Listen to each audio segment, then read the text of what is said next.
עכשיו עם הסיפור הזה. שמואל הראל, חבר כיתת הכוננות בכיסופים, איבד את סבתו ג'ינה סמציאץ בטבח בקיבוץ. מיד לאחר מכן הוא גויס למילואים, ומשם הוא חזר עם פוסט-טראומה. ועכשיו הוא מקים את ג'ינה טיפולית, חממה או גינה טיפולית, ג'ינה טיפולית, זהו, כן. גינה כמו ג'ינה. חממה, בדיוק, ממש ככה, שתסייע לפוסט-טראומטיים, והבוקר הוא מצטרף אלינו מהחווה הזו. שלום שמואל. שלום נסלי, שלום יואב, בוקר טוב. גם אתה היית בכיסופים ב7 באוקטובר, נכון?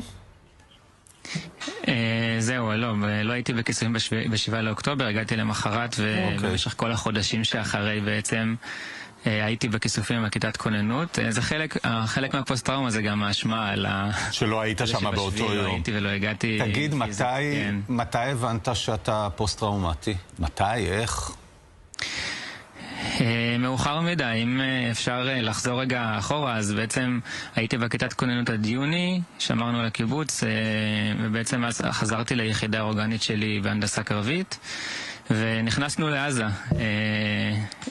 הכניסה הראשונה הייתה ממש מול כיסופים. אני נכנס לתוך אזור דיר אל-בלח, ואני רואה את כיסופים בגב שלי, מחפשים מנהרות, מחפשים דברים, ואני רואה את כיסופים, וזה הרגיש לי ממש כמו איזה קרמה מרגשת ומיוחדת, שבעצם מכיסופים אני עובר למול כיסופים ולטפל בכל מה שקורה שם.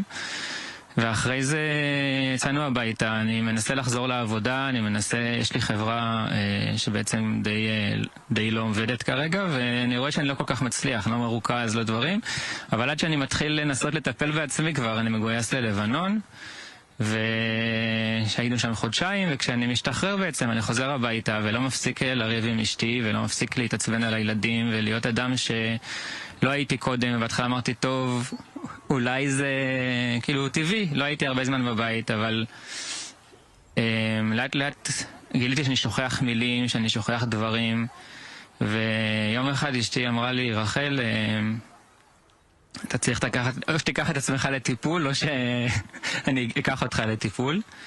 ואז בעצם אמרתי, טוב, אני אלך. כשאני בראש שלי מבחינתי אין לי כלום, הכל בסדר, אני לא מבין מה היא רוצה, אבל אני הולך כי אני מבין שאלה זה חשוב מאוד.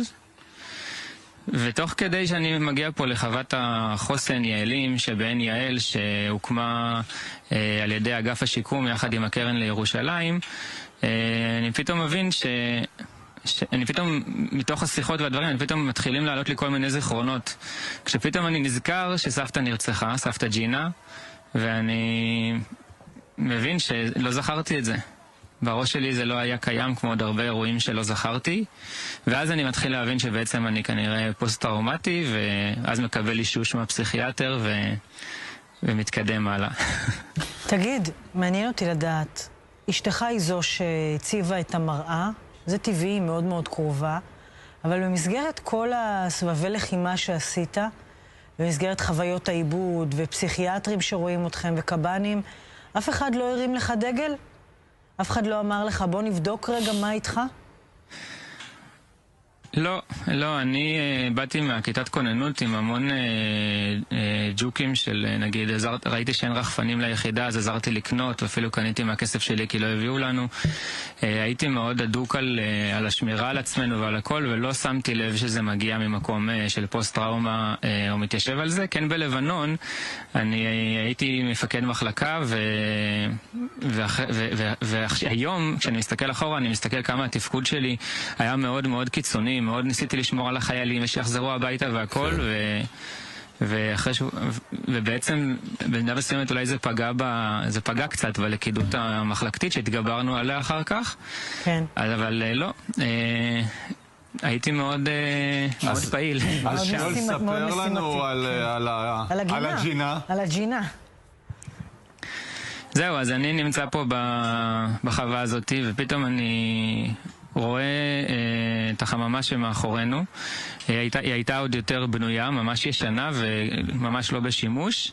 ואז אני אומר לעובד סוציאלי כאן, דוד, וואי, זה יכול להיות ממש זיכרון טוב בשביל סבתא שלי שנרצחה.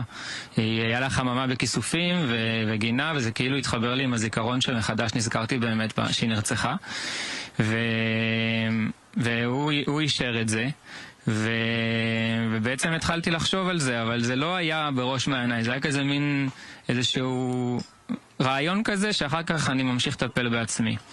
וכמה ימים אחר כך אני עושה חיפוש במסמכים, הייתי צריך איזשהו מסמך, ואני מוציא מעטפה של לבנה, לא כתוב עליה כלום, יש לי אותה עליי אם זה משנה, ואני מוציא אותה, אני רואה תמונה של צמחים, אני הופך ואני רואה ילד באהבה תמיד עם סבתא ג'ינה.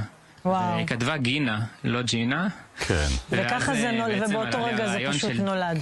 אז רק כדי שנספיק, אפשר לעזור במשהו? מישהו יכול לסייע לך בתרומות, בהשתתפות, ממש במשפט? כן, אנחנו קוראים לזה ג'ינה טיפולית, וכדי שאנשים יבואו לג'ינה הטיפולית, ואז זה ממש ינציח את זכרה, אפשר לחפש בגוגל ג'ינה טיפולית, והקישור השני אמור להיות קישור לישראל תורמת, שאנחנו עושים שם גיוס המונים, ומי שרוצה להיות שותף בעצם בלהצמיח את המתמודדים עם פוסט-טראומה. ואם אפשר עוד מילה, שזה חשוב לי, הרבה פוסט-טראומטיים וגם אני משקיעים המון אנרגיה בלהחביא את זה ולהסתיר את זה, ואני קורא מכאן לכל החברים שלי ולכל מי שמנסה להתמודד עם זה ולא מצליח ומשלם הרבה מחירים, לצאת ולדבר ולטפל, ברור. שמואל, תודה שדיברת איתנו.